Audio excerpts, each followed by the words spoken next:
I've always found the concept of gerunds fascinating. Take the word swimming, for example. In the sentence, I have always enjoyed swimming, it's not just a verb, it's a noun that captures the essence of the activity itself. When I say swimming, I'm referring to the general act of gliding through water, not just a specific moment when I jumped into the pool last summer. Gerunds are unique because they can be modified by adverbials. For instance, I might say, I enjoy swimming in the sea. Here in the sea adds detail, telling you where I like to swim. It's a simple yet powerful way to enrich our language. Another interesting aspect of gerunds is that they can take direct objects. Think about the phrase, playing my guitar always relaxes me. In this case, playing is the gerund, and my guitar is the direct object.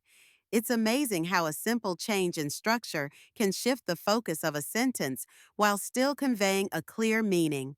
Let's dive into some more examples. Cycling is a fun activity. Here, cycling serves as the subject of the sentence. It's not just about riding a bike, it's about the joy and freedom that comes with it. I often find myself saying, I'm in the habit of writing every day. Writing, in this context, is a gerund that highlights my commitment to the craft. It's not just a task, it's a part of who I am. Then there's meditating helps Shirley to clear her mind. In this sentence, meditating is the gerund that acts as the subject, and it emphasizes the importance of mindfulness in our busy lives. It's a reminder that taking a moment to pause can have profound effects on our mental clarity. Gerunds can also serve as indirect objects. For example, I gave swimming a try last summer.